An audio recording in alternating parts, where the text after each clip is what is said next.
Hello and welcome everybody back once again. It should be about something. I don't actually know whether we are back. We're here for the first time. I know, it's crazy. A big shout out to all of the people who followed us from Twitch to YouTube Live, and a big shout out to everybody who is joining us tonight for the first time. Thank you all so very much. Yay. It's this crazy. Is Jim Libby. And this is Michael Smulik. And this is It Should Be About Something. And I think that is going to be the most synchronized we are all night long. Well, we can try. So we've got some new stuff happening. We're on YouTube Live, which is really cool. And thank you, Michael, for doing so much of the legwork on that. And I was actually doing it with one leg tied behind my back. Yeah, because you are not a digital native. That's anything. Every time I touch a computer, I just kind of... And so a big shout out to Donna Libby and Andrew and Pavlov's dog is... Hey, Pavlov! In the house. Who the hell is Pavlov's dog? We need to meet Pavlov's dog. Yeah, Pavlov's someday. We've got all kinds of new stuff happening, and so let us know, guys, if this is working. Yeah, like what it sounds like. Because Jim brought along these awesome new microphones today. Yeah, Amazon actually delivered, and that was pretty good. You flipped your left and right mic inputs, but levels are good. Oh, God. Turn your set to mono, Andrew. Oh, I know what he's saying. He's saying that because I'm on this side, I should be coming out of that channel. Yeah. And that we're flipped. So that's actually weird, because I thought I'd set the whole thing to mono earlier, but is salivating. Well, Jim and I have met. I think Pavlov's dog is your girlfriend. You think so? Yeah, I think so. Wouldn't that be nice? So, hey, Pavlov's dog. So tonight our show is in 3 parts, and our first part is actually a second part. Yeah, it's part 2 of Guitar Players. That's right. Because Eddie Van Halen died last week. Mm-hmm. We did the whole show was kind of, an homage to Eddie Van Halen. We did Guitar Players. That's right. Then we did Smoking, because that's what killed him. And then we did Men's Wardrobe. Yeah. Right? I think we could have got more into the spandex kind of thing. Yeah, you'd like to get into the spandex. You can still get into the spandex. I can rock a spandex. You got the gams for it, man. Yeah. Actually, I have a pair of spaghetti jeans that are almost spandex. They're not actually made of jeans. They look like jeans. But they're like stretchy? They're rubber stretchies. Nice. Wow. Does your girlfriend know that you took those from her closet? From my other girlfriends? No, man. I mean, if you can rock that shit, rock that shit. I'm not sure I can rock that shit anymore. Like there's a reason the camera starts here. Yeah. Okay? But the bottom part of me isn't rocking so much. But we've got this stuff looking pretty good, I think. And that's awesome. I'm really glad for that. That was kind of half the battle tonight.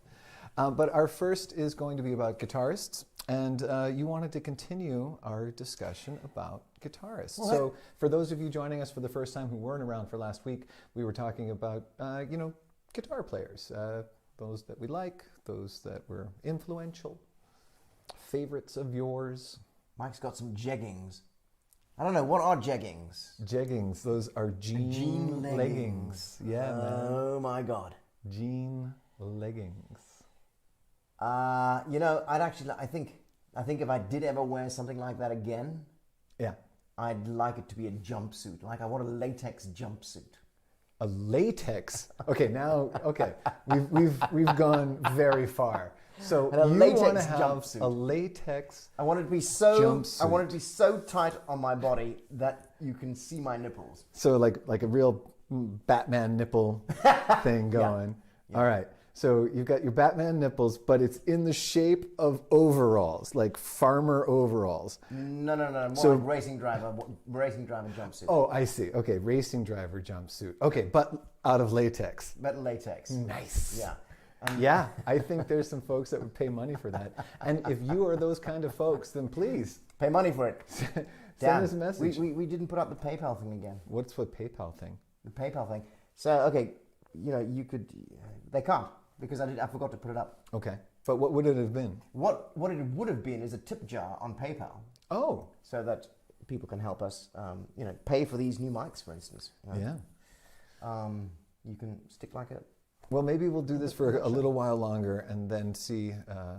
well, I hope we're going to be doing it for a little while longer. We're going to be doing it for a little while longer because everything is crashing around. Okay, so the reason why we wanted to talk about Guitar Players Part 2 was that there was so much going on and we kind of reached the decision to move on to the next topic last week because there was so much more to say. I'm actually looking for a good segue into where we were. Well, guitar player-wise. I can't even remember where we were guitar player-wise, but on the way over, and on my way over, shout out to Lime Bikes. I don't know anything about their business model, but damn, those things are fun. And I took one on the way over here. And it's all downhill, isn't it? Oh, it was just brilliant. It was really nice, and I, just sort of schlended my way all through. And the other night, we actually did a show, Michael and I, with the wonderful Kathy Tanner and the great Belush Kureni and Michaela on the lights. And we did the very first show, the premiere of our 24th season as English Lovers. And it was super, super fun. We did it to a sold-out crowd of 26 people. And the audience were all wearing masks, and it looked like they were train robbers from a like 40s cowboy movie. Yeah, it was really weird. But afterwards, we walked through the first district, and it was quite beautiful. It was late. It was like, I don't know, 1 o'clock in the morning, half past 12. Yeah. And then we got on some Lime Bikes and went for a ride all through. And Michael, you'd never really been on them before. It was my first time. It was your first time. And it was brilliant, right? It was way more fun than I was expecting it to be. Yeah. Super more fun. Yeah. One of my favorite moments as we were going through the 7th district, we're going down the street, and then this couple is crossing the street, and they decide that they just need to stop in the middle of the street to stare into one another's eyes. And Michael comes along, all grumpy old man on his Lime Bike, buzzes by him, and is just like, really nice place to stop, guys. Nice place to stop. And goes on. And I'm kind of like behind him, and I kind of slow down, and I'm like, but you both look beautiful. You really do. You look beautiful. And that was my favorite moment. In any case, on my Lime Bike on the way here, I was thinking about... that's where we were going with this. Yeah, we were talking about old favorite guitar players. Mm-hmm. And I was thinking about some of my newer favorite guitar players. Yes. Folks that... And what I mean is not they're new for me, but like not from like the 60s canon or from, the jazz canon. And I'm talking, pop music. And I'm, I was thinking about Dave Navarro from Jane's Addiction. Yeah, and he played with the Red Hot Chili Peppers for one album and one tour. Yeah. Mm-hmm. I kind of liked what he was doing. I liked that record, One Hot Minute. Yes. Yeah. I think there was some very solid guitar playing on there. But I think it's his work on Jane's Addiction, that really big symphonic, almost going into progressive rock, but keeping in that really weird tribal bluesman thing that Stephen Perkins did. Jane's Addiction ever. Oh, I think you would enjoy it. Not a band that kind of picked on you. Yeah. I hear that. Chris Cornell. Yes. What band was he with? Soundgarden. Yes. Right.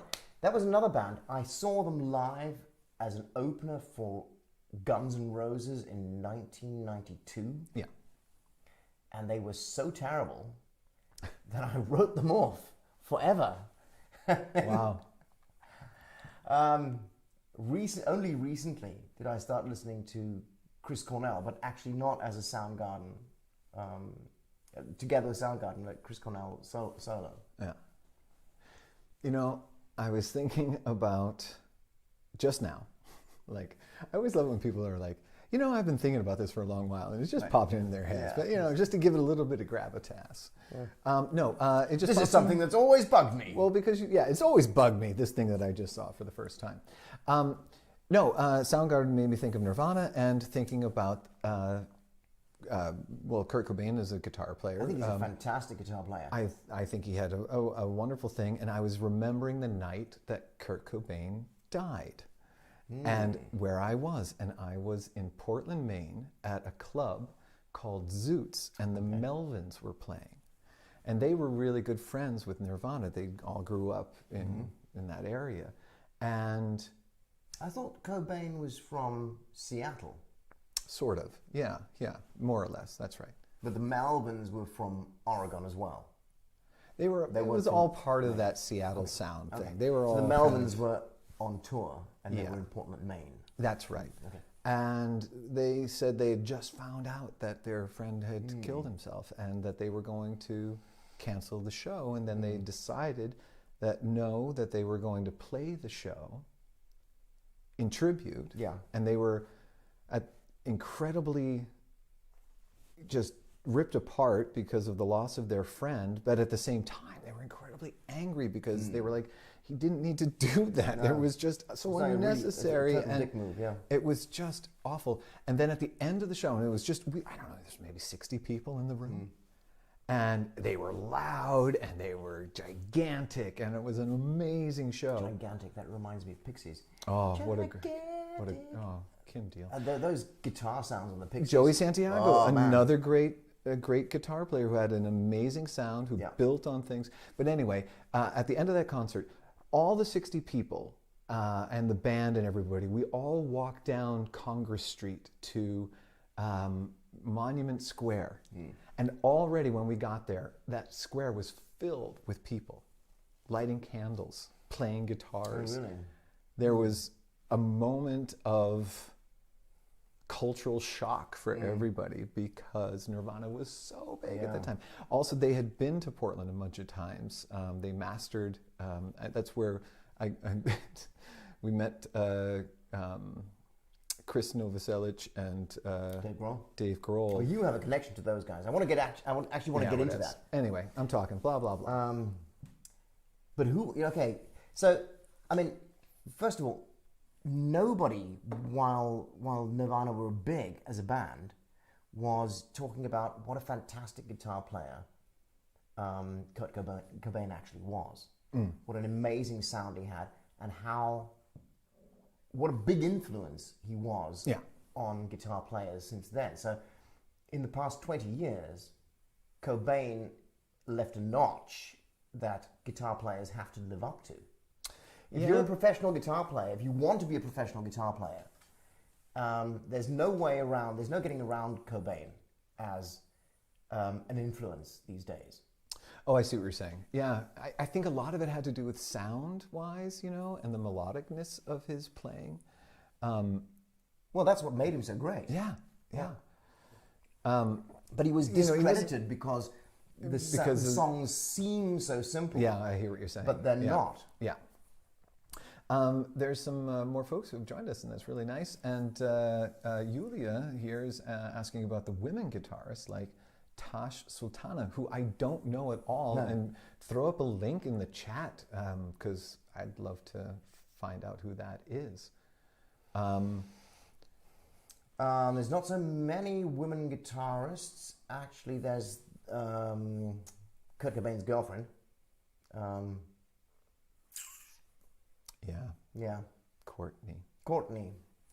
Then I'm drawing a.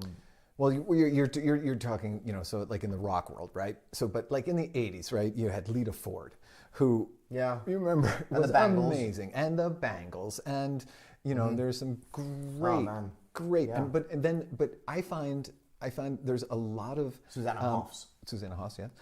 There's a lot of wonderful women guitarists in folk and jazz, of course. You always think of Joan Baez as a singer, but she was a singer and a guitar player. Absolutely. I mean, she played at Woodstock on her own. It was just her and a guitar. Yeah. Nobody else did that. Tracy Chapman. Everybody had a Tracy Chapman band, also as a singer-songwriter, but her playing is amazing. Yeah, when I was in 15, I got to any fucking Tracy Chapman song. It's so difficult to do. Yeah. And again, it sounds so simple. I saw her play in Harvard Square back in the day when she was playing on the street. Yeah.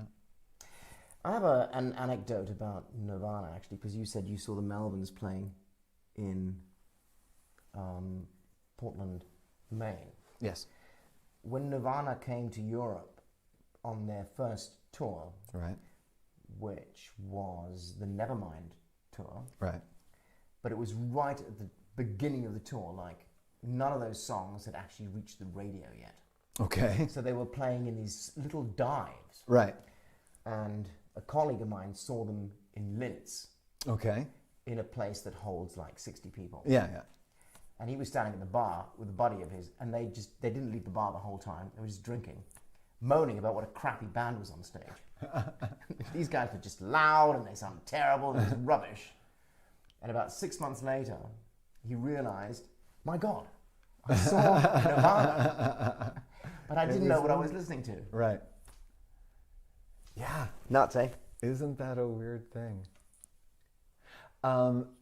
G-Love and Special Sauce. Yes. I saw them in Salzburg, in the Rock House in Salzburg. And he was a great guitar player. But also, I mean, to fill out that sound, they're just a trio. Yeah. But there would be this I did not know that. really a big I saw sound. Billy Bacon and the Flying Pigs in the Rock House Salzburg. I don't know who Billy Bacon and the Flying Pigs and they are, were fucking but amazing. Somebody please put up a link to Billy Bacon and the Flying Pigs. If they were you can, three-piece from Texas, and they played raunchy Texas blues. Raunchy And Texas blues. Give me top- some of that like raunchy Texas blues. The top of their show was they wore these big sombreros. Okay. And one of them was on bass, the other guy was on guitar, and they had a ball in the sombreros, and they were throwing the ball back and forth and catching it in the sombrero while they were playing their solo. Up. Oh, come on. And then the guitar player got out an Evel Knievel helmet and did a headstand while he's playing the guitar. Yeah, I hate guys like that. Okay, so Billy Bacon and the Flying Pigs. Billy Bacon and the Flying Pigs. Somebody please find it. So my one story kind of like that. I am with my buddy Dana Packard, and he is a wonderful drummer as well as a wonderful actor and theater maker, and a guy who was like a huge influence on me. But one night, he was trying to audition for a band as a drummer. And so we drive up in his rattly cold Volkswagen Beetle, and we go up to this little bar in bumfuck Maine somewhere, and there's this band playing, and it's a funk thing. There's a guitar player, there's a bass player, there's a drummer, think maybe a keyboard player perhaps, and a singer. But they are killing it, right? They are just killing it. I don't know it at the time, but like they're all these, like half of them were professors at the university, you know, they're all just freaking awesome musicians. But I realized it when Dana goes to sit in and the guy counts something off and Dana starts going, and the bass player, who later became a friend of these guys, but my God, the bass player, he starts laying down this like funk thing, like and it's just slapping and you know, and it's deep and it's grooving, and then I watched him do this. It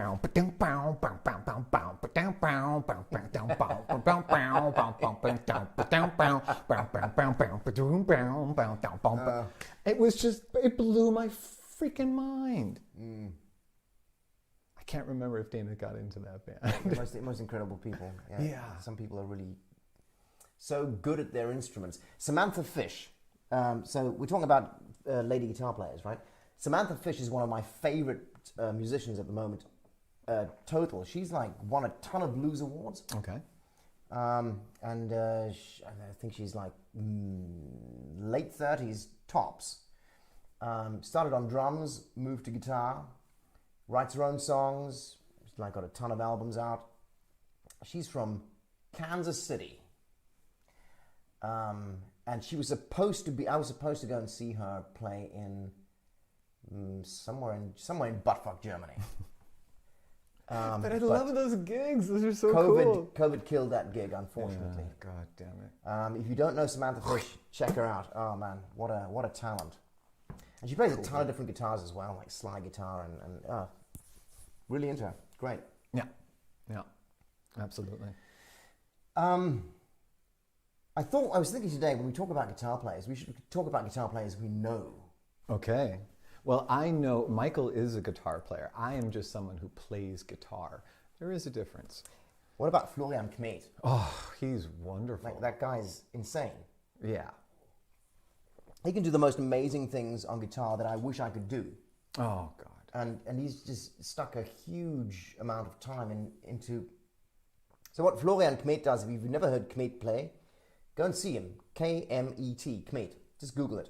Yeah. He plays all the time. Somebody throw a link up. And I don't know if that's working. He does this percussive stuff where so he's using the body of his acoustic guitar as a drum and playing the guitar at the same time. Yeah, and he does a lot of loop stuff. Yeah. And, man. Crazy. Yeah. Really, really crazy. And a very sweet guy. And he's improvised with the English Lovers a couple of times. Yeah, we like working with fantastic. that dude. Good dude. And the other guy that I do know from here is Chris Fillmore, who plays with Mina Cryle.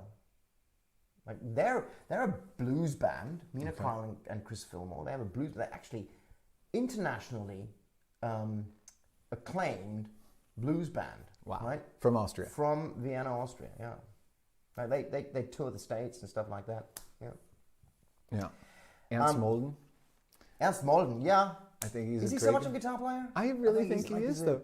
I mean, you have to be if you're playing at that level of singer-songwriter. Absolutely. If you don't actually figure out how to play the guitar at some point, you're going to be playing the same song over and over and over again. What I think, and Ernst, I've seen him play in so many different venues, and what I mean, like he can sound as good in front of a Lagerfeuer at 3 o'clock in the morning, and the tone and the whole thing, as he can at 8:30 in the middle of an hour-long set, prime time on a big stage, and that's what I think is cool. Yeah, he picks up the guitar and the sound just comes out of it. Harry Pella, I don't know him. Who worked at Theater Levine for years and years and years, and I haven't seen him in years. But man, that guy, he would play guitar for the Jesus Christ Superstar things that Dennis did and stuff like that. That guy was amazing. Still is, I'm sure. Have you ever heard of Helmut Biebel? No. So Helmut Biebel is, basically he was a session, if I'm getting this correct, right? He was a session player in Vienna in the 80s and early 90s. And he was like the top level guitar player. Okay. And if there was an Austrian band or solo artist that put out a record and there was guitar to be played on it, he was the go-to guy. He was the guy. Right? And then he started playing with Dradivabal. Oh, yeah. Stefan Weber's outfit, right? Yeah. But he was the star guitar player. Okay. And I don't know, have you ever been to a Dradivabal gig? I sort of. They're like their audience is super unruly. So the audience is throwing stuff at the stage the whole time. They're throwing up. Are they still even active? No. Stefan died a couple of years ago. Right. But they. I played as an opener for them once, and I got hit in the face by a bone. There was a bone about this big. There was still meat on it, and somebody threw it at the stage and hit me in the face. So I finished playing the gig. While one of the guys came from backstage and held my face, held a hand over my eye, because I was like, I don't know, I might have been bleeding even.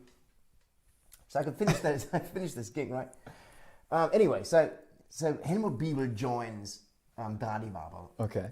Because they need somebody who's like really proficient on guitar, and all of his stuff was behind plastic. Right. So, and the deal was with the audience, right? You can throw stuff at the stage, but if you hit Helmut's gear, the concert's over. He just gets up and he walks off stage. I love that. So then they play. So I watched this gig afterwards when I got hit in the eye, and they destroy everything except Helmut's gear, right? His stuff is pristine. Everything is. You've got gone. audience members coming on stage and ripping the drums down. Shaking their tits. It's incredible. So in Portland, Maine, where I grew up, we had a Dradivavel band. It was like of that time, and they were like that with the same kind of fans and the same. Yeah. They were called the Donner Party, and they had these great bumper stickers. It was the Donner Party, and underneath in quotation marks it said, "Shut up and eat your spleen." At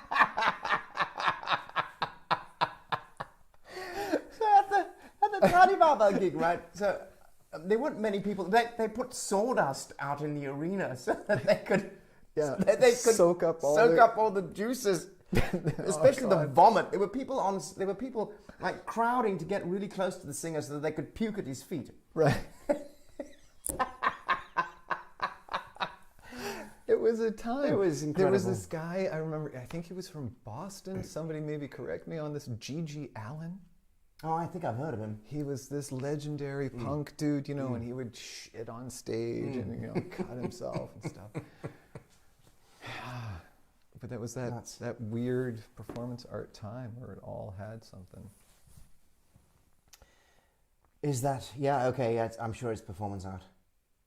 And I didn't know about Helmut Bibel actually until I was in studio in Vienna recording with a band, and our guitar player just couldn't get it right. It was like he was always off on something, and it just became this geflügelte Wort, right? The producer would be like, play it 2 more times, sonst kommt der Bibel. Sonst ruft man Bibel an.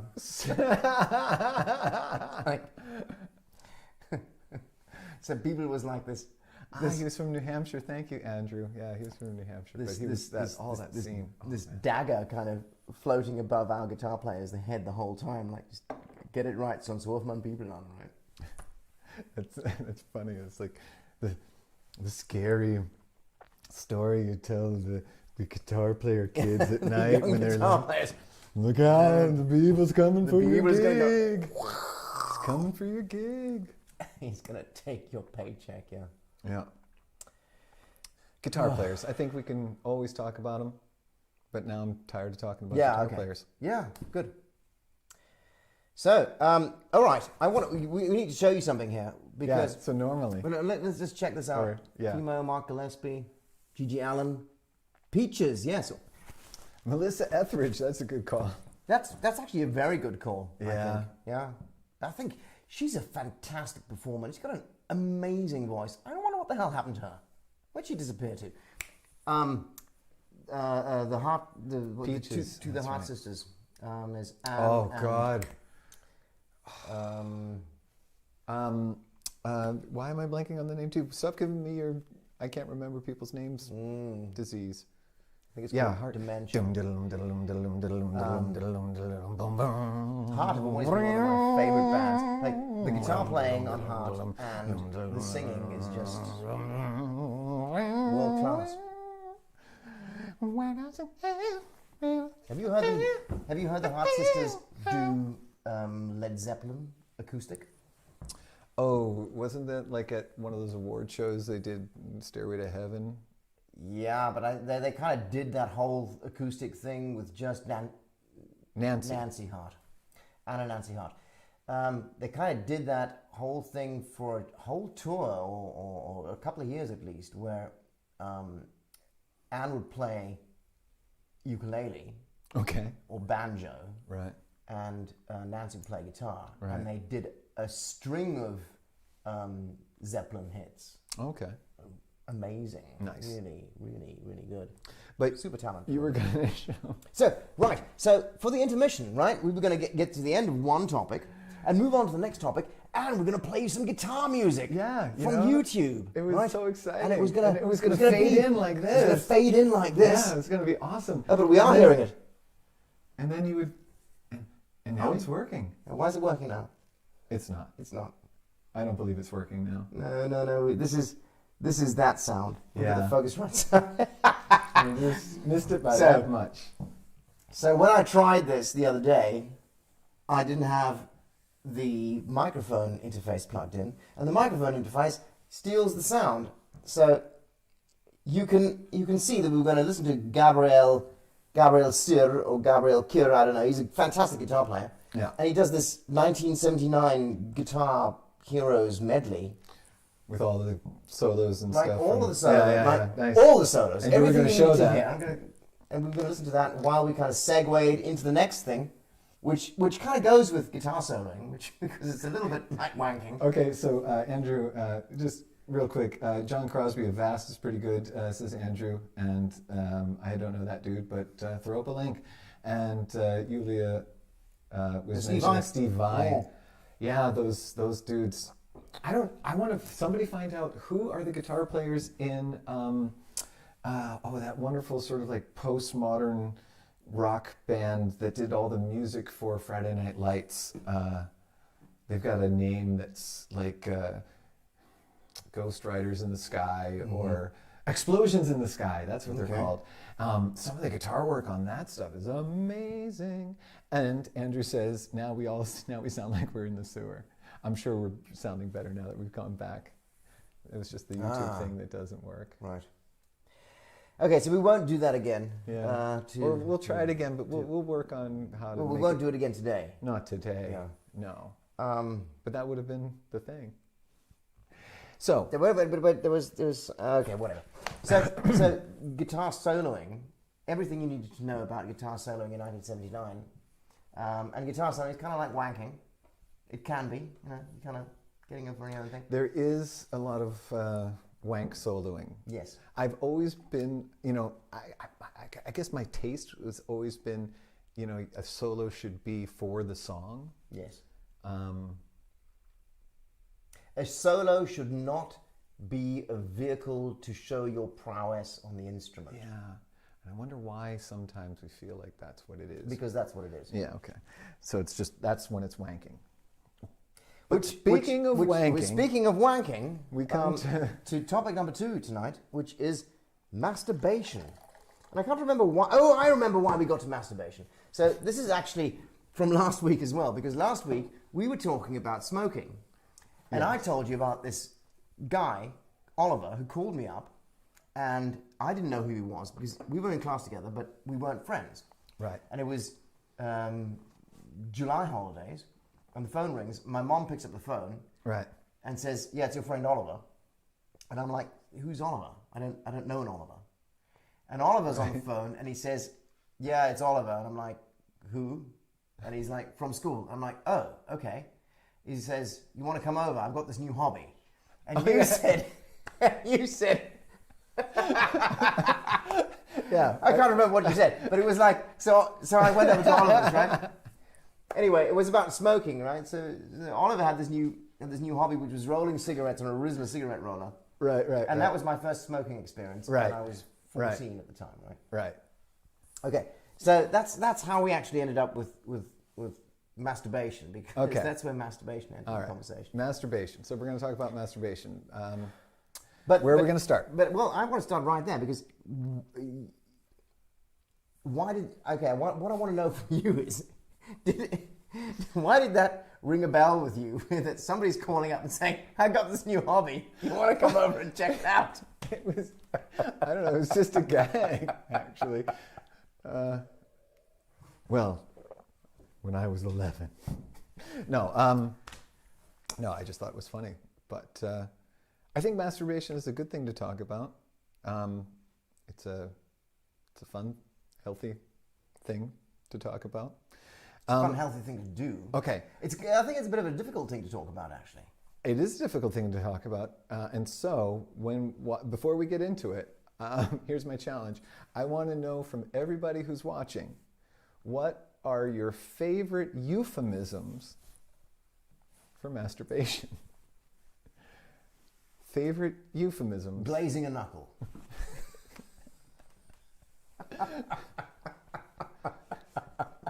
It's one of my favorites, at least.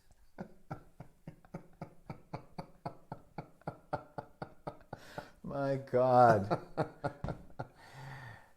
Okay. That kind of... Wie aus der Pistole geschossen.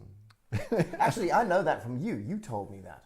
I told you that? You told me that, I don't know, about like 20 years ago. And you said, have you ever heard of glazing the knuckle? And I was like, sounds like what might happen when you jerk off. And you were like, yeah!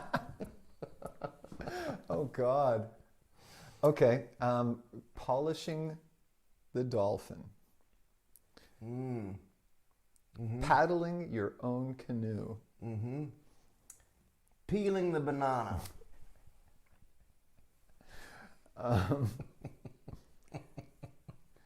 Jerking the gherkin. Mm-hmm. Flogging your log. Having a date with Rosie Palm and her 5 sisters. Flogging the bishop.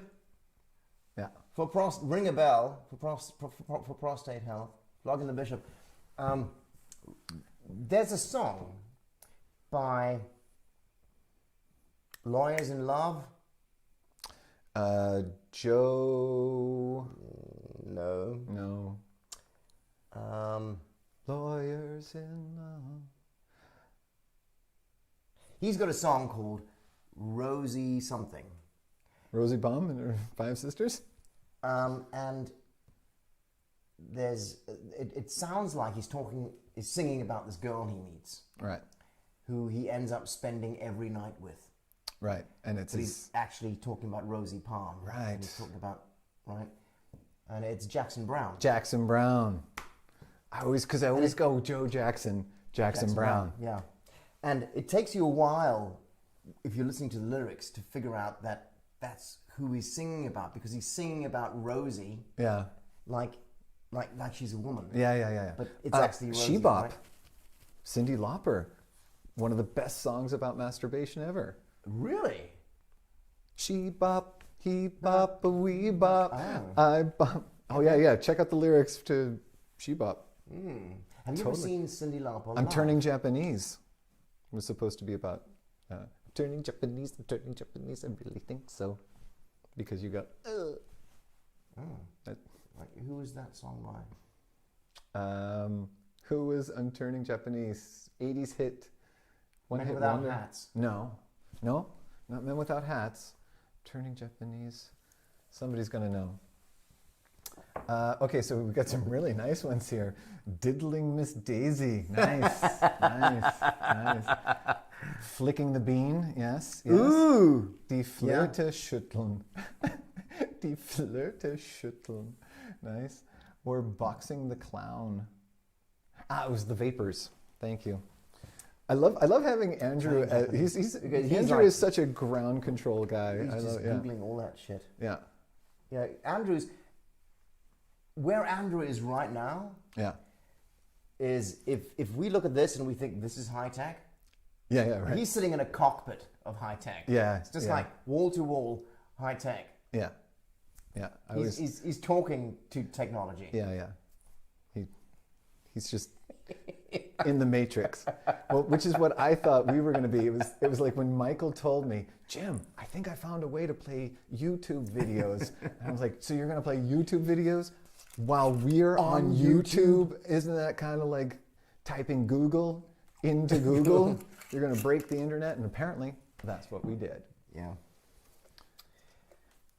4 32-inch monitors, of course. That's what Mr. Perkins is in front of. So, so masturbation. Right? Masturbation. So we have our favorite euphemisms. Now, did you ever meet somebody that was like, nope, I don't do that?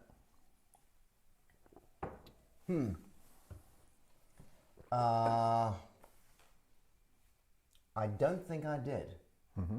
I did know a couple of people while I was at school who were very, very religious. Mm-hmm. And Ménagez-moi. Can I? Ménagez-moi. Oh, that's great. That's my favorite one right now. Ménagez-moi. And I think if we'd ever got round to that topic, they might have said, no, definitely not. Lustgurke schneuzen. Die Lustgurke schneuzen. Oh my God. But you know what? Lustgurke schneuzen is like, that's when you get the tissue before you come. Which, the tissue, I don't know. Are you into the tissue? Oh God. Oh no, yeah. Actually not. I'm not a big tissue fan. No, I'm not a big tissue fan. But the schneuzen is definitely. And what I love about this is there's something it feels very Swiss.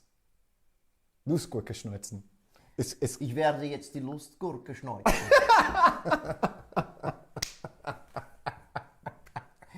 Wir müssen schauen, dass sie keine Sau Lustgurke schneuzen klingt wie ein Tal. It sounds like a valley in Austria somewhere. Where are you going? Oh, I'm spending the weekend in Lustgurkenschneuzen. It's just all fucking. Lustgurkenschneuzen. It's right next to Haseldorf. I saw this map the other day going from, there's a place in Bavaria called Kissing. Right. And then there's another place called Petting. Right. Which is really close to fucking. Right. And the map, especially if it's with you, Michael. The map petting is definitely close to fucking. It's a 2-hour drive from kissing to fucking, but the longest drive that you spend most of the time getting from kissing to petting. It's way shorter from petting to fucking. Okay, so hang on. Such is life. And there are people who life. go around doing these things and putting them on YouTube and WhatsApp, and we love you. Keep up the good work. We love the freaks. Okay, so for the most part, we're all agreed masturbation is a good thing. Masturbation is fantastic. Absolutely. Did you ever get caught masturbating? Oh yeah. Yeah, I have a great story about Jesus. About the best time I actually got caught masturbating. So I think I must have been. It's a valley. It is a valley. There is a valley called Lustgurke. Lustgurke schneuzen. So I think I was 14, 15, I don't know, somewhere around there. Right. And I think I'm home alone. Oh God. Okay. And I'm on my bed, and I think, nothing else to do. Get my trousers down. You're on your bed and you're 14. Of course, that's what you're doing. Yeah. And I think I'm home alone. Yeah. So I jerk off, and I come on my belly. Oh, Jesus. I've got my T-shirt up here, right? So I've got my T-shirt between my teeth, right?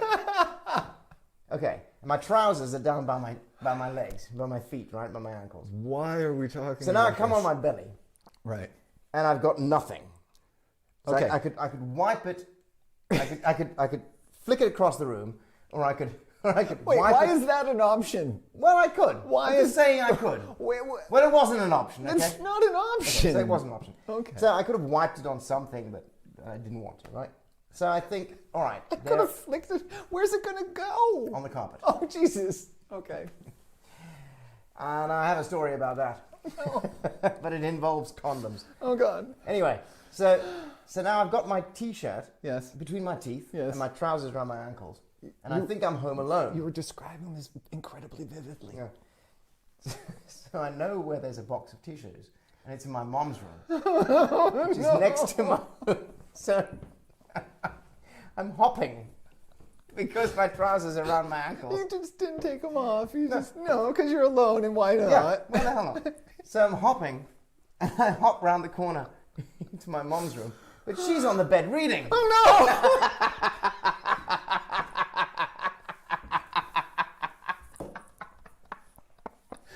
Oh God! So I hop into her room, right? Hop, hop, hop. I see she's on the bed. She looks up, sees me. Oh God! I just hopped around and hopped straight out the room again.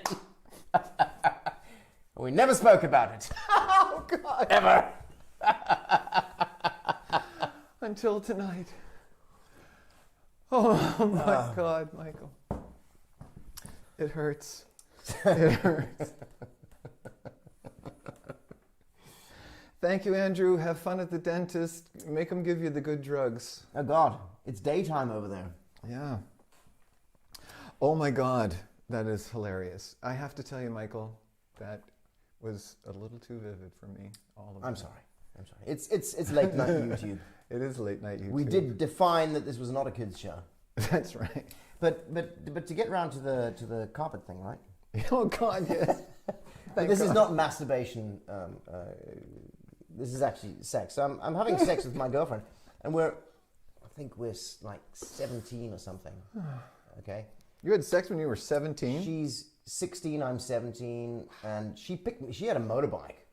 She was a super cool chick. How cool were you? Caroline, Wow. and she picked me up Even on a her motorbike. name is sexy. Hold on a second. Caroline who drove a motorcycle.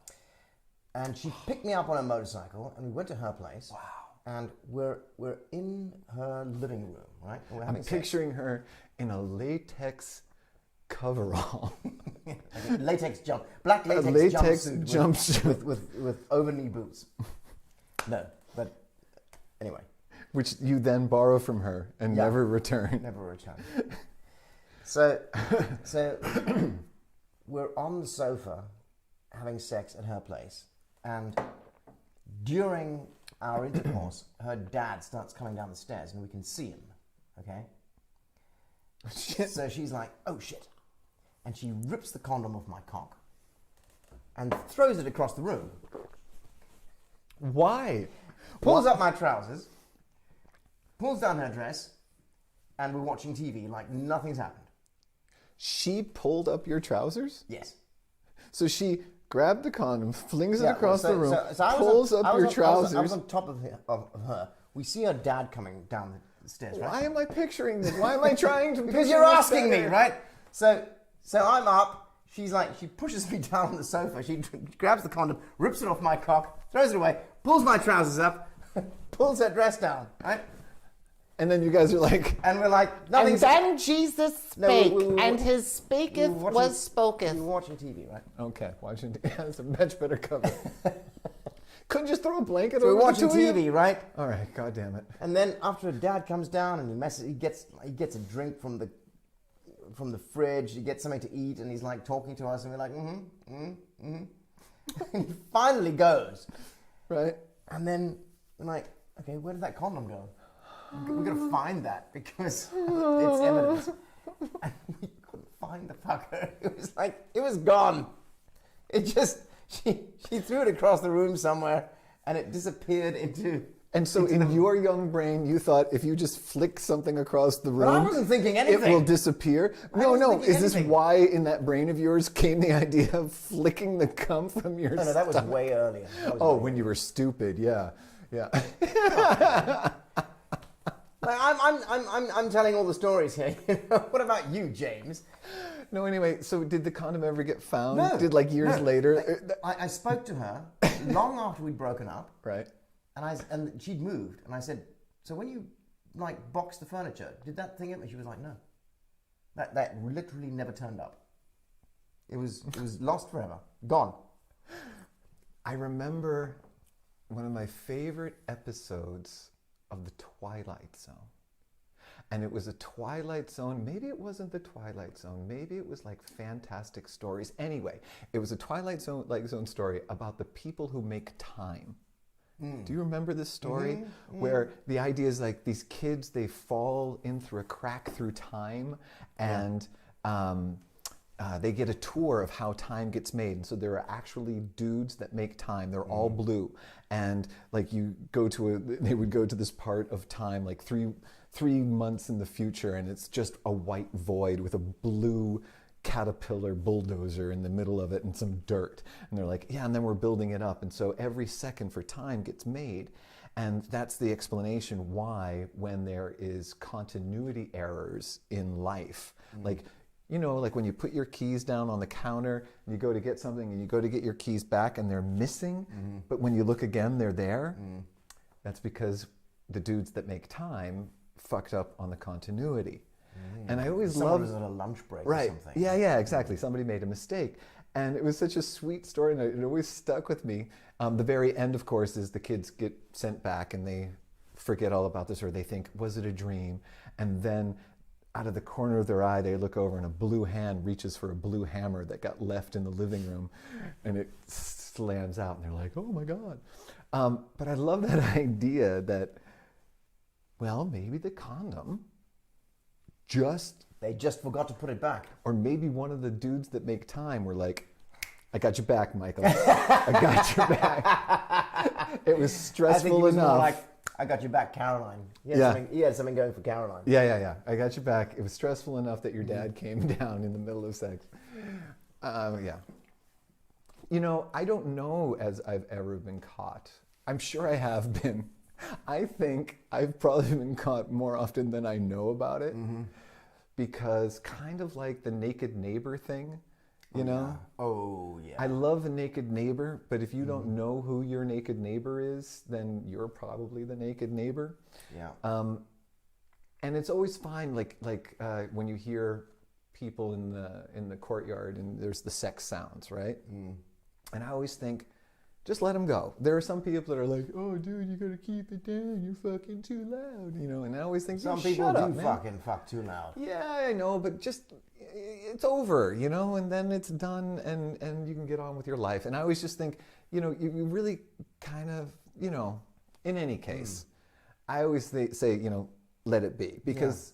Like with your naked neighbor, you know, you don't want to ever make eye contact with your naked neighbor unless you know, are really going to delve into that, because, you know, as long as nobody knows, then it's fine, I think.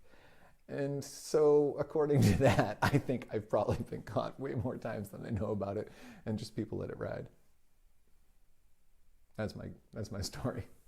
I can't think of any time that I was actually caught. Okay, so this is something that turned up in my Facebook feed today, as a kid. and it's Deaf as a kid. you're gonna go like masturbation is a sin. How much of a topic was that when you were growing up? I don't remember it being. I mean, I remember it being sort of part of the cultural thing, you know, like the idea that if you masturbate, you're going to grow hair on your palms. Or that somebody that masturbates is a loser, you're a wanker. Yeah, and there's that it's fluid from your it's spinal fluid. You're like I never heard that spinal one. fluid. That's a good one. Yeah. You're losing spinal fluid. That's hilarious. Yeah, and so I'm not sure about that. I don't remember having that be a thing for me, but I do remember. I do remember trying it before it would do anything, just because it felt good. I do remember that, sure. I think the earliest time that I realized there was some fun going on down there. Yeah. It must have been 8 or 9. Yeah. There was nothing happening. It was like, well, yeah, I could do this. I could come back to this. Yeah. This is something I'm going to come back to after I've played with those Legos over there. Yeah. Put a little bookmark on this. Yeah. This is nice.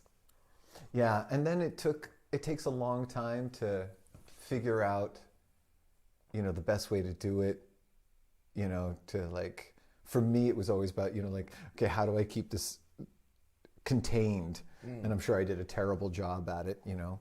I'm sure moms must have to wash so much grossness. I actually think that moms, so I've got a brother. Yeah. So we're 2 boys. Yeah.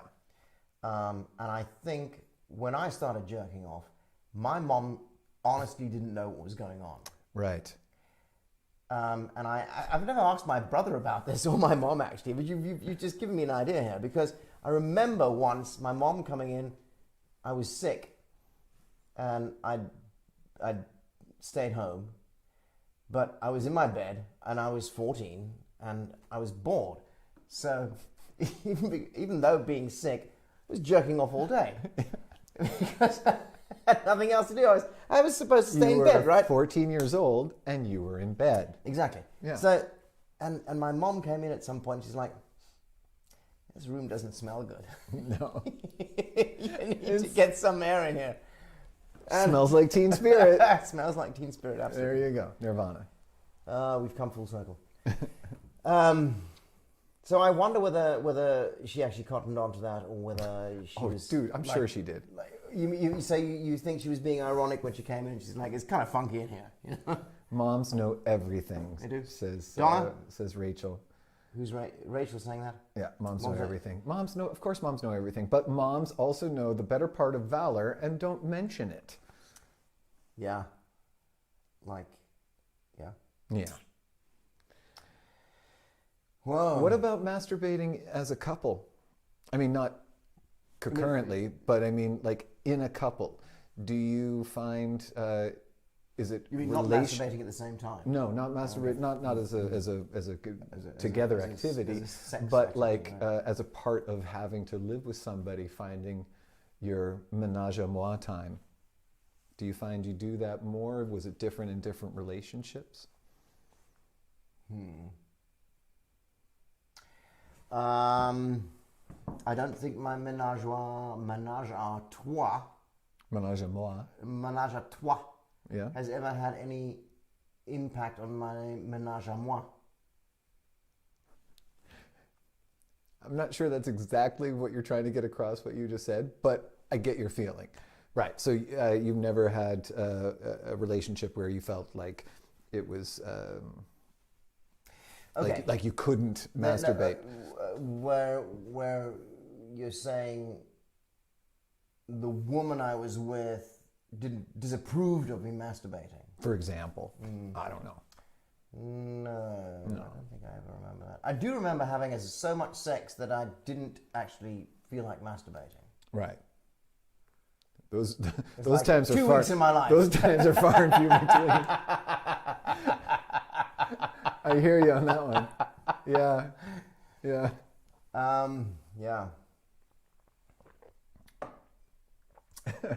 I think you really. I don't know. I think I might have to. I need to have a hell of a lot of sex to not feel like masturbating. Yeah. Occasionally.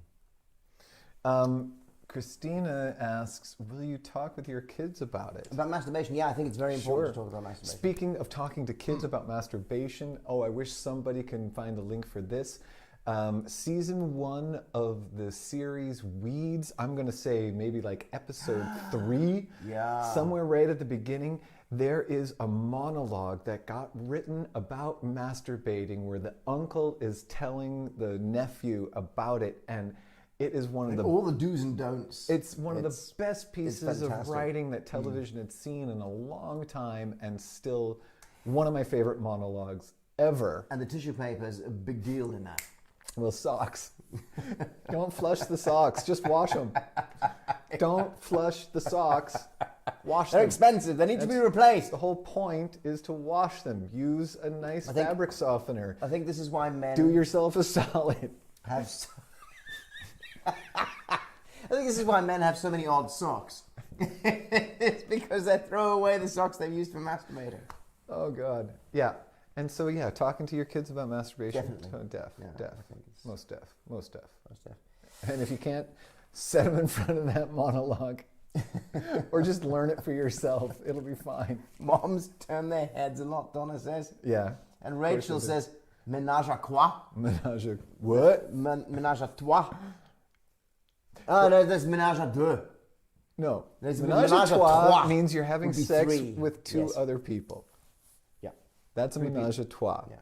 The joke of a ménage à moi is you're having sex with yourself. So, and if you're having sex with somebody else, you're having sex.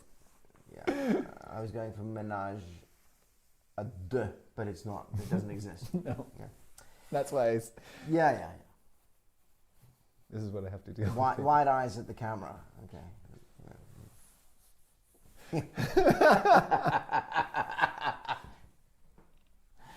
In any case... Writing help on the screen backwards.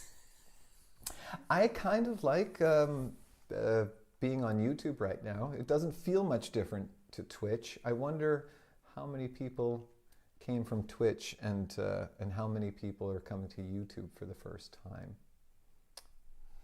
I suppose it doesn't matter. But I kind of like this. Are you happy with this? Feels good. Yeah. It's nice. Normally, this would probably be a place where somebody might want to be like, we could play some music. Unless we could play some music. Damn. We could really play some music, but we can't. No. We could play some Belush music, but I can't do that right now because we wouldn't be in the screen. No. So I'm going to do the bass and you're going to do the car.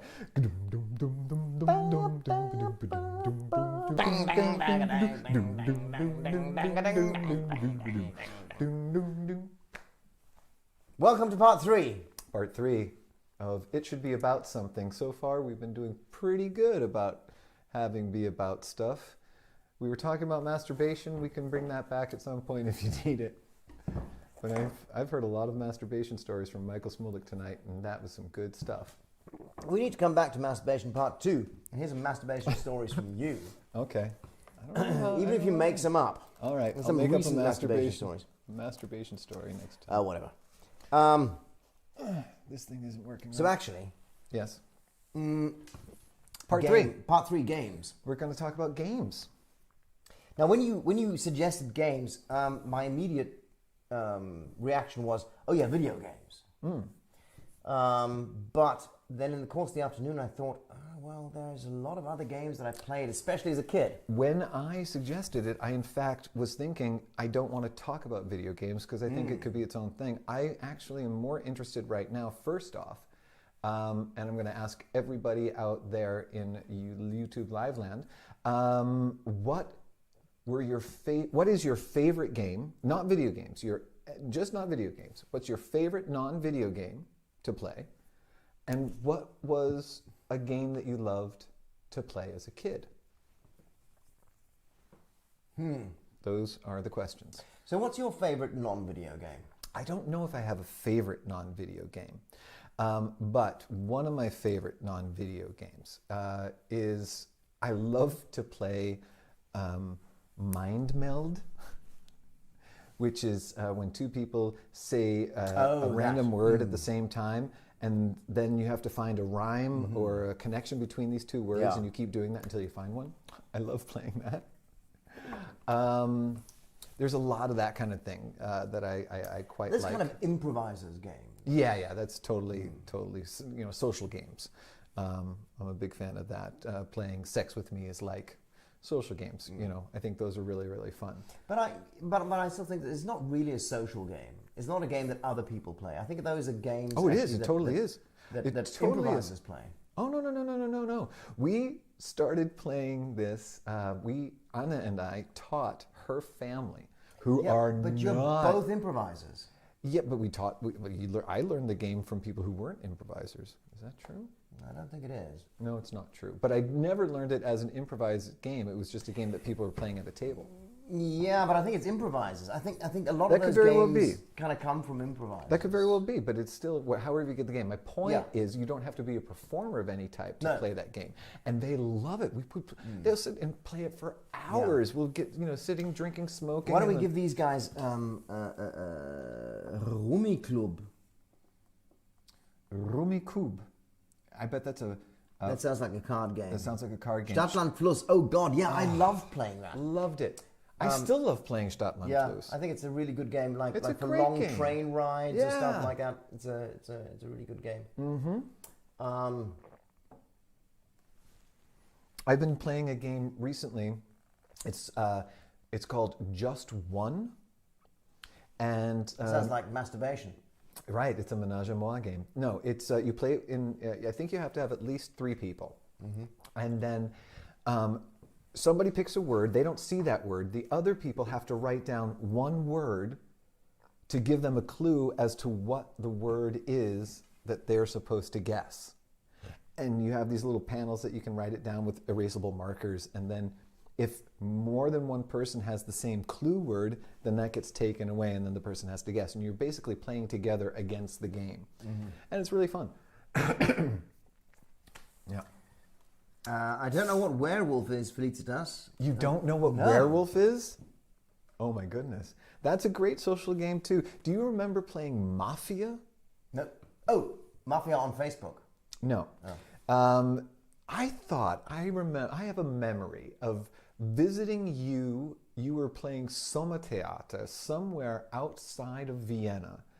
I want to say on the Rosenborg, you were spending the night, and there was like a big dining hall with white walls and floor-to-ceiling windows, and everyone would hang out and drink at night there.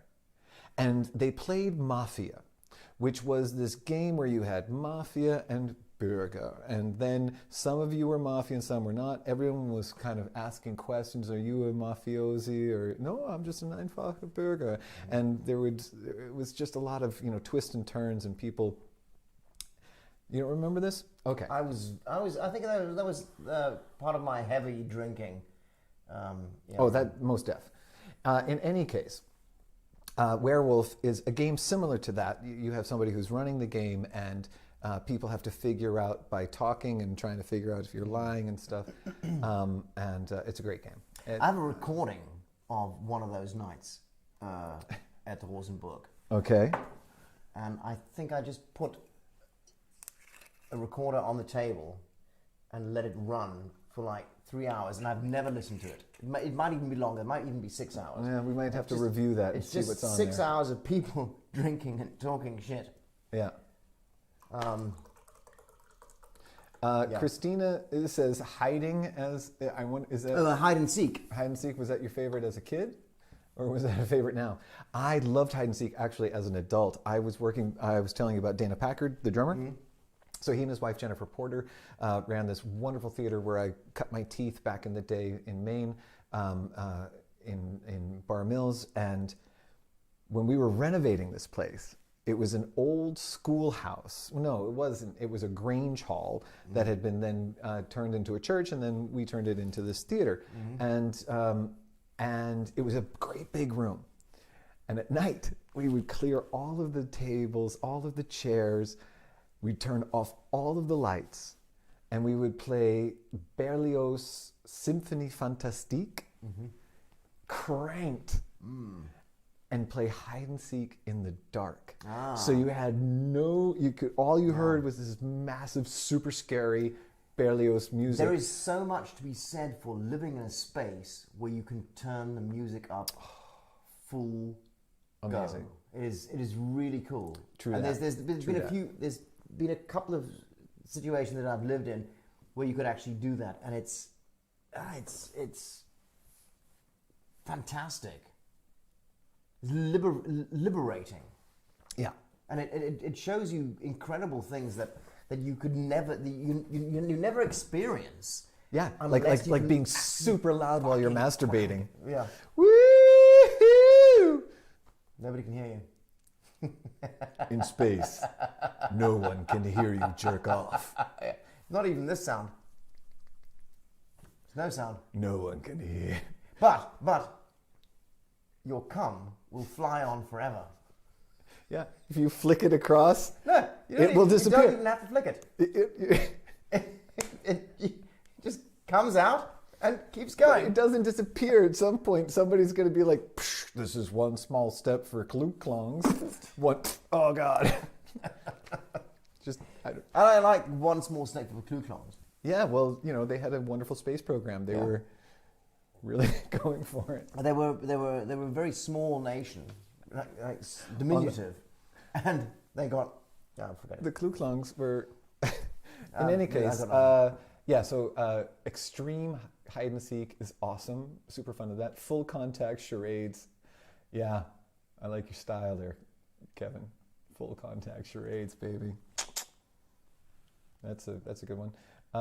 The Great Dalmuti. I don't even know what that is. Do you know what the Great Dalmuti is? No, I don't. No, me either. Heads Up. I don't know what Heads Up is.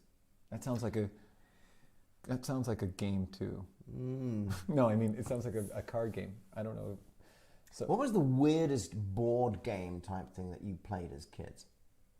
The weirdest board game? We had this game that my mom had. It was her game from when she was a kid. Okay, then it's going to be definitely super weird. And it was called Build a Hopper. It was called Build a Hopper. What's a hopper in South Africa, Michael? It was a grasshopper. Build a hopper. Build a hopper. Is it a game? Yeah. So I remember having a grasshopper that was like a model of a grasshopper that you could take it apart like the Invisible Man. That was basically what it was. So it was bits that you could stick together. Right. It was a body bit and a head bit and a face bit and leg bits. And you had to... And it had antennas. Right. Antennas. So you had to throw the dice. Right. And depending on what dice, what number you threw, right. you got a piece. Right. And the first one to build a complete hopper had won the game. Wow. Yeah. I have a memory of that. Yeah, it's like a kid's game. Plastic pieces. Do you remember Perfection? That was like, you had this, it was like a red plastic box and you had a wind-up thing that would set a timer going. And then you had all these little pieces that were different shapes that had corresponding holes. And you would have to set them in before the timer would go off, shaking the box and spilling everything out. Nope, never heard of that. But Wind Up reminds me of one of my favorite games. As a kid, my brother and I had these little wind-up cars. Yes. You press them down and you pull them back. Yeah. Have you ever played with those in an empty swimming pool? No. That is unbelievably entertaining. You put them up in one corner, right, and they go spinning down the corner and up the other corner. Amazing. And then they turn at the top because sure. There's no smooth surfaces, right? So they go in these huge loops of 8 until they run out. Nice. Yeah, fantastic. Good times. And in lieu of a pool, you could do it in the bathtub as well. You just have to find the right spot, and then they'll just keep going. Not a game, but you just reminded me of, there is this wonderful thing on YouTube. I'm not a big sports guy, don't like to watch a lot of sports, but there are these dudes who do marble races. Have you seen this? I've seen this, yeah. It is, there's something so absurd and wonderful about it, and the sound is really good. It reminds me of that wonderful sound of like watching golf with my grandpa when I was a kid, with my papa watching golf and just having that sort of in the background. And he's just talking nonsense about marbles. I mean, they're just, it's just and it's just, it just brings it all to the same. I love it so much. That being said, basketball was a big game for me when I was a kid. I loved to play basketball. I just watched the documentary about Michael Jordan, The Last Dance on Netflix. Good stuff. Yeah. Yeah, I quite liked it. I never got into basketball. Not as a player? Not as a player, not as a... Volleyball? Watcher either. Yeah, volleyball, I played a bit of volleyball. I played a bit of volleyball. Soccer? Were you Nah. You into football, Johnny? Nah? No soccer. No? What was did you have a sport? Ultimate Frisbee. Yeah, Ultimate Frisbee was fun. Yeah, we did that back in the day. There was a time. I've always played badminton. I started playing badminton a couple of years ago again. Nice. Nice sport. But Marble Olympics. But sort of game, like competitive, not really so much sports. Didn't actually do much sports at all. The only sport I was good at was long distance running. Right. And that was kind of on your own. When I was a kid, and this is one of those weird, silly claims to fame that nobody knows about, nobody cares about. Is it fame in that case? And in fact, it's not fame at all, but it's something about the principle of it that I will find myself thinking about it every couple of years, and it's just popped up. So when I was a kid going to elementary school, and I'm talking kindergarten to 6th grade, rural Maine, on the playground, there was a large square painted, and inside that was a cross making 4 different squares inside one big square. And we kids would play a game called Foursquare. Right. And Foursquare, you had basically, there were 3 ways to play Foursquare. You had friendlies, which was you had 4 people, 1 in each square, and you would bounce a big rubber playground ball. And you know what I'm talking about? Those big rubber, just soft, mushy, bounce kind of high playground balls. and you would bounce. It would bounce once in your square, and then you had to sort of pop it over to the next. And it was like tennis, like that, going into the squares. And if you missed or went over the line, then you left that square. Everyone shifted because you had a hierarchy. You had, you know, and then somebody would go into square number 1, and then you would play. So there was friendlies. Then you had highsies. Highsies was for the older kids because you would take the ball, you had, you know, each person in each square, but you had 2 facing 2, and one would run to the line in the middle, bouncing it as hard as they could in their square. Then it would go up really high, and you had to catch it, and then you could bounce it back. If you missed it... Because it was called highsies because high. It was called highsies because the bar ran high. And then you had the last version, which was whipsies. And whipsies was for like the really hard kids, because you would take it and you had to bounce it in their square by whipping it sort of like sideways really hard, and then it would have a shallow bounce, and you had to catch it and then run back and whip it to them, and then they had to catch it, right? And it was like a melee. It's tough. Each of these versions had cool aspects. When I was in 4th grade... 4th grade, that's like, so you're 10. It's called 10. I created semi-friendlies. Semi-friendlies? And I called it semi-friendlies. The warm water version of highsies. What it did was, semi-friendly was, it was sort of a step up from friendly, but not quite to whipsies. So it was a much faster game. You still had to push it, but you had like a little bit of carry that you could do. You could sort of send it a little, it could be a little chef, you could put a little pepper on it. And it was huge. It grew like wildfire. And because there was, you know, you could have people that were really good. It was just amazing. And it became the game. So that's the claim to fame. I get you now. I'm in 8th grade. So 4 years we're playing this, right?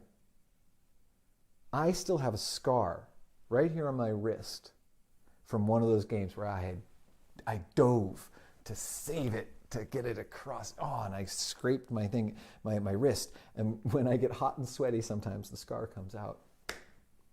But not even 2 years later, after graduating from elementary school, I'm in 8th grade, and I go back to my elementary school. I can't remember why, maybe to visit a teacher or something. And I saw they were playing semi-friendlies still on the school ground. And I said, I invented this game. And the kids were like, who the fuck are you? No way, nobody cares.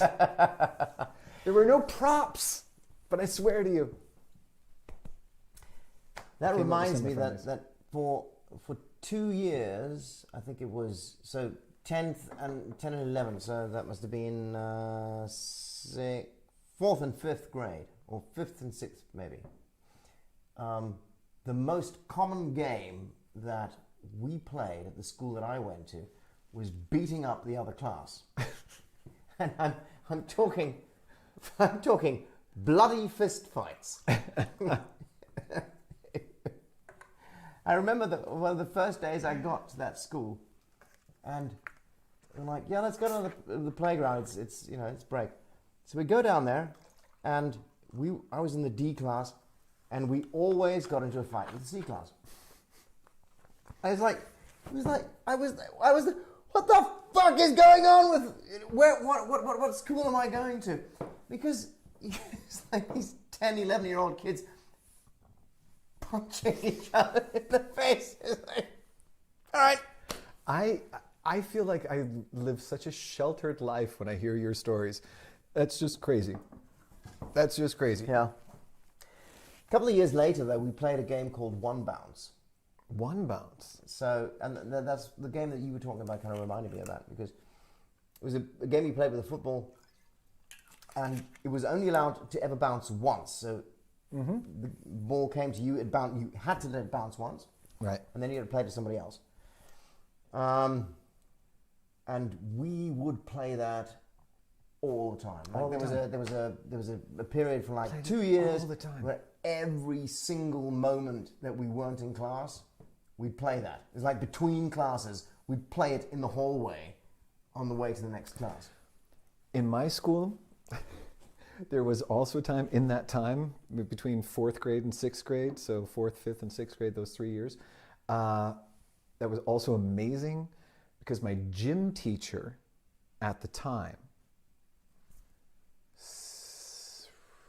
I had a gym Reardon, teacher called Mr. Schlaps. Ms. Reardon, I think was her Reardon? name. I think was her name. Like Dolores O'Riordan? Sort of. She was amazing. Who was a guitar player.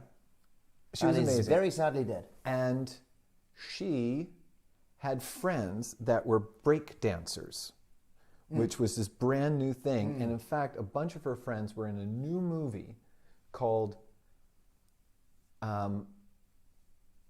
Breakin' and Breakin' 2 Electric Boogaloo. I saw Breakin' 2 Electric Boogaloo. And she had these friends come to visit Maine from New York. And my little tiny town, my little school in Hollis, Maine, and maybe that's why they came, because, you know, if you haven't been to Hollis, then don't come to Hollis because you ain't going to understand Hollis. But went to Hollis and taught us breakdancing moves. And so there was also in those years a huge bunch of white kids in rural Maine on cardboard breakdancing all the time. Playing Foursquare and breakdancing. That was my elementary school. Nuts. Ursula Baumgartner is an unusually Ursula good Baumgartner, a super good friend of breakdancer. ours. I bet she is. Have you not seen her breakdance? I She can can't. do the whole spinny thing on her shoulder and all sorts of shit like She can that. do a windmill? Yeah. Love it. Of course she can. She's awesome. So, games. I think we should try and get back to some other kind of game.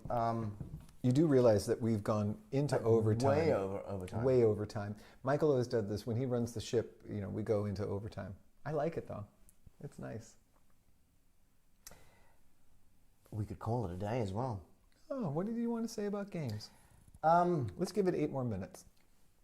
Then it's going to be 10 o'clock. Yeah, that's a good time to say goodnight to everybody. Okay, so besides, like, what were the games?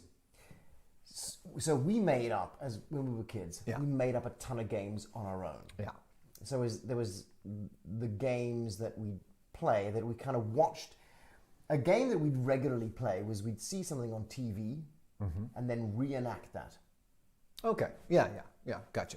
And one of our favorite things to reenact was a TV show. It was a British TV show called The Avengers. Oh, yeah. And it was me and my 2 friends. One of them was Gregory. Can't remember. Some other guy. But so this is where my acting career starts. So I was 6 years old or so. The Avengers is 2 guys and 1 girl. So Yeah. guess who got to play the girl? Who played the girl, Michael? I did. Of course you did. It's because you look so good in latex. No, it's because I had really long hair. Oh. I had hair down to here. In fact, I was doing a collection. I was doing a charitable collection once with a buddy of mine in 1981. Yeah. So I was 11. Yeah. And we're going around the neighborhood Yeah. collecting. And I've got this can, and it's for change. And we're talking to this lady, and she says to my friend, "It's so good of you to go along with a little girl." Yeah. So I had one keep of us those safe. too. I was on a boat. It was a big 3-master boat that had come to the harbor, and they were taking people out on rides. And I went out on the thing, and I was probably around the same age. I had longer hair too, and there were these 2 old men standing behind me as I got a chance to drive, to steer the ship. It was awesome. And while I was doing it, I was doing really well.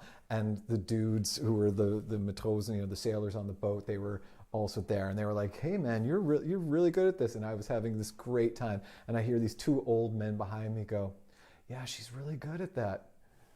And the other one going, I don't think that's a girl. And then the other one saying much louder, of course it's a girl, look at her. And the other one like, no, I think that might be a little bit. And they're just super loud. And I'm just like, I was having such a good time.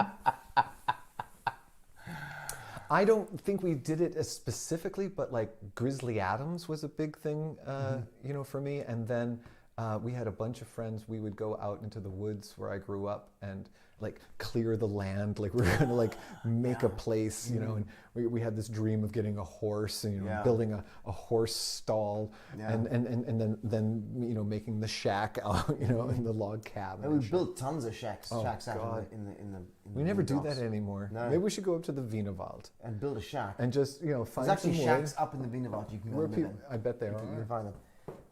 One of the most fun games that I remember playing, actually, now you mentioned going out in the woods, was I was at a school, and I think I started going to that school when I was 7 or maybe 8, and I left when I was 10. Mm-hmm. It was a great school. It was like, I was living in a small town, and it was... What's a small town for you? Like 200,000, 150,000 tops. Oh, Jesus. Okay. Okay? Okay. When I talk about small town... You're talking about buttfuck nowhere. I'm talking about... Okay, yeah. So I'm talking about a kind of a provincial city kind of thing. Like okay? a tool. Okay. So, but the school that I went to was in a really tiny little town. The biggest... That had 200 inhabitants. The biggest city in my state where I grew up was 100,000 people. Yeah. At night. On a Friday. So anyway, so I'm going to the school. But the great thing about the school was that we went to school barefoot, summer and winter. Of course you did. You were the coolest kid ever. No, everybody. The school it was a barefoot school. Everybody went to school barefoot. Wow. We wore shorts the whole year through, and we went to school barefoot the whole year through. We played soccer barefoot. Yeah. Who was the great African... Zola Budd. Zola Budd. Was she South African? Yeah.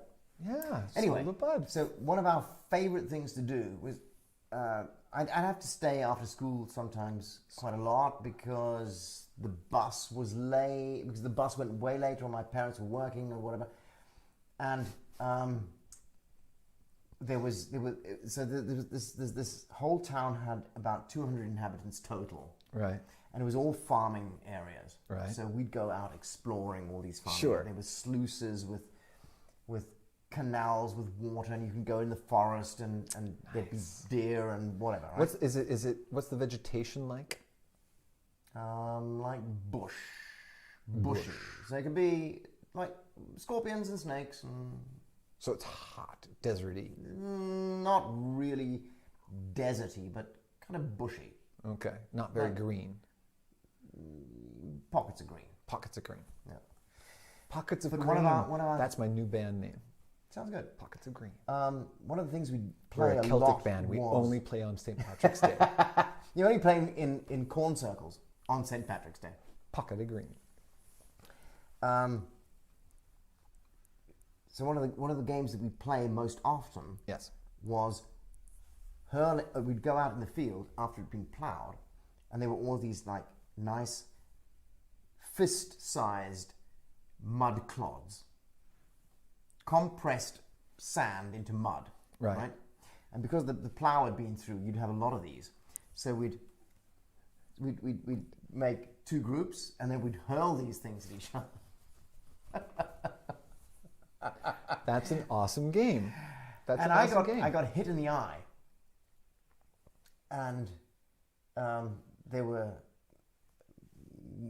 I don't know, some kind of bacteria or something. I got hit in the eye. You get hit in the eye all the time. Only tonight.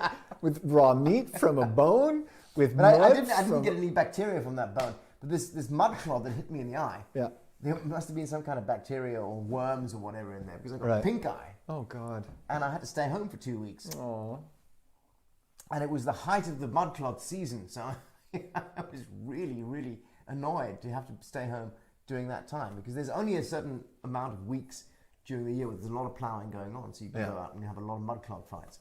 I hear you. Yeah, we had the same thing, except it was made of snow. We had snow. We didn't have mud, except for spring. Did you make snowballs and put stones inside them? Oh, you don't do that. People don't do that. If you do that, you're a fucking asshole. No one's going to have a snowball fight with you after a while. Well, we did that with mud. We grew up so different. Oh man, this is amazing. I love it. And I think we're going to have to talk about that next time. Growing up. Yes, I think we're going to talk about growing up. All right. Growing up in the colonies. Growing up in the colonies. I love it. That was our first foyer. No, not foyer. Foray. Foray is what I wanted to say. Onto YouTube. Thanks everybody for joining us. Thank you so much for sticking around with us. Who knows if we're going to be able to ever do this again, but maybe we will next week. Depending on what Merkel says, I will or will not be here, but Michael will definitely be here next week. I might be here next week with the guest, yeah. And if not, well, it'll be fine. Oh, God. Oh, we really hope that each and every one of you stays as safe and happy and healthy as possible. If you've got somebody near you, give them a hug. If you don't, find somebody that can give you a virtual one, like this. At worst, go for a ménage à one. Yeah, a ménage à moi. Ménage à one. Go for it. Just give yourself a ménage à moi tonight if you're all alone. Thank you for being here, everybody. Yeah, thank you so much. We're going to try YouTube again next week. Yeah.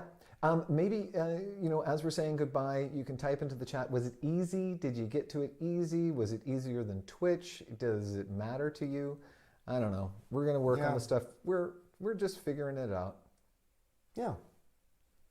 We're going to take you out with a little bit of music by Mr. Belush.